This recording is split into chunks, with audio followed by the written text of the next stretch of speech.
exclusively to find new hosts. Tina is sort of like a spaceship that helps it colonize new planets. As Tina eats, the bacteria enters her tummy parts and they attach to the lining of her midgut. Look at that, you can see right through her.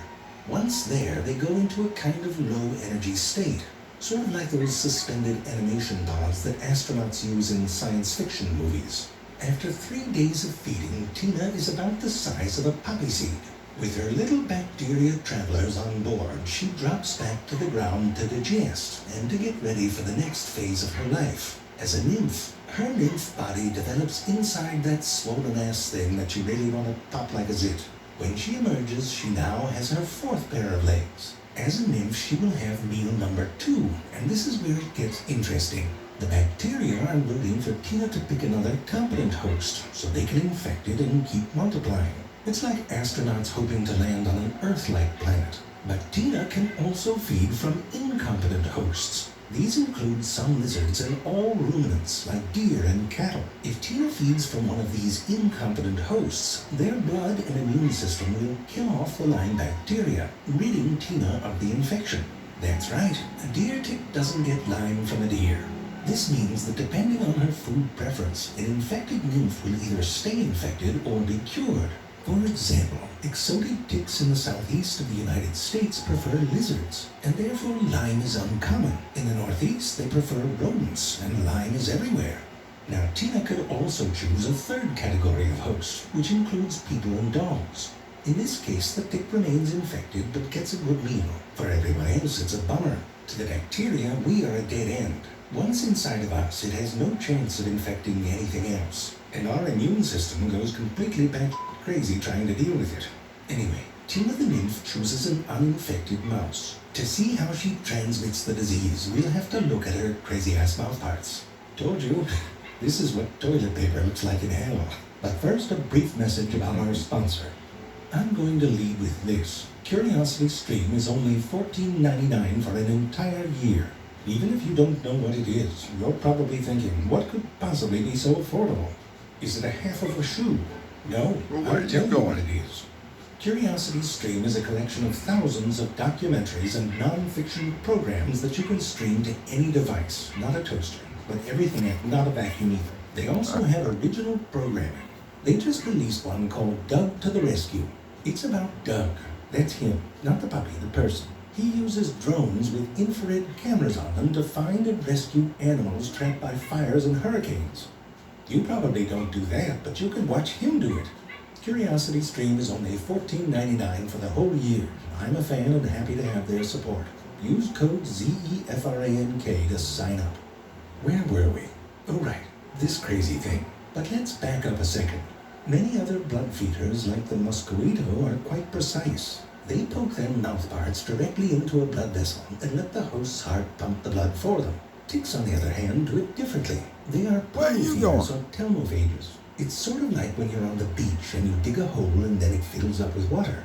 Imagine that, but with blood that you then drink.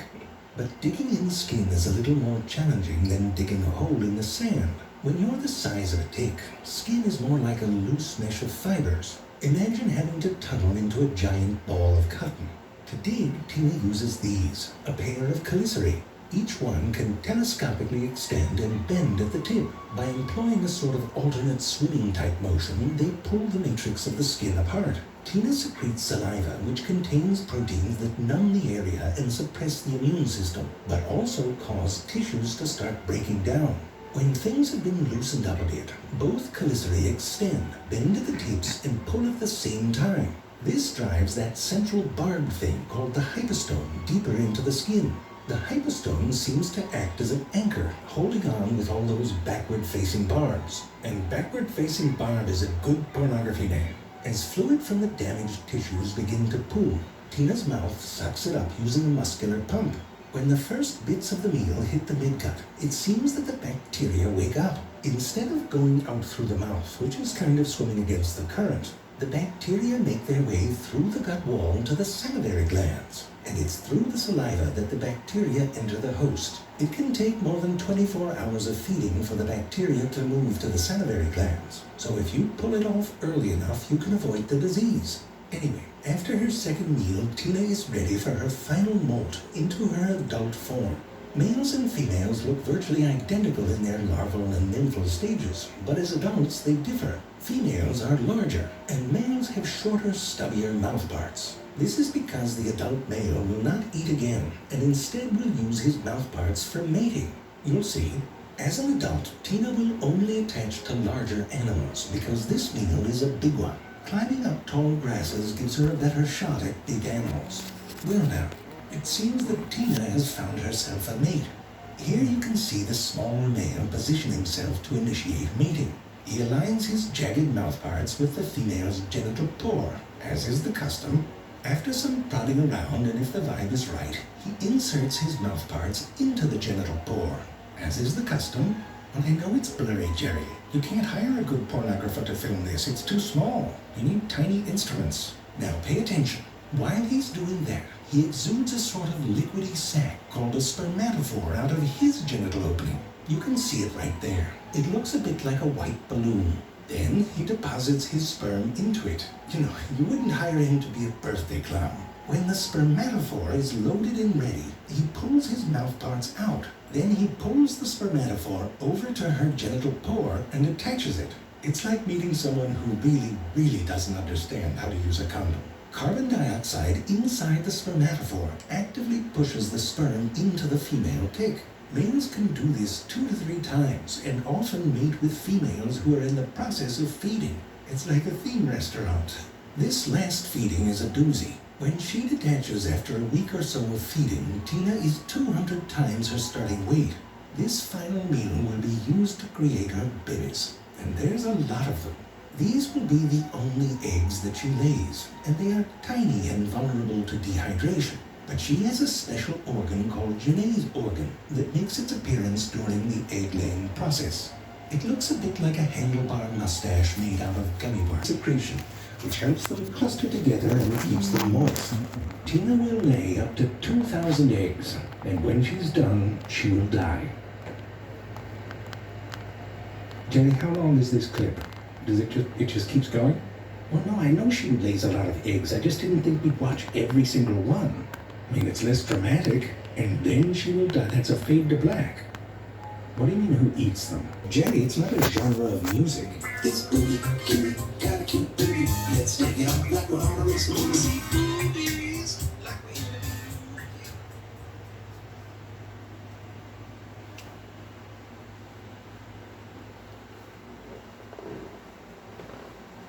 The new $2 cheesy double beef burritos. A 3-cheese blend with melty nacho cheese sauce and double the seasoned beef. And it comes in spicy. It's likely read your mind. Try the new $2 cheesy double beef burritos now at Taco Bell.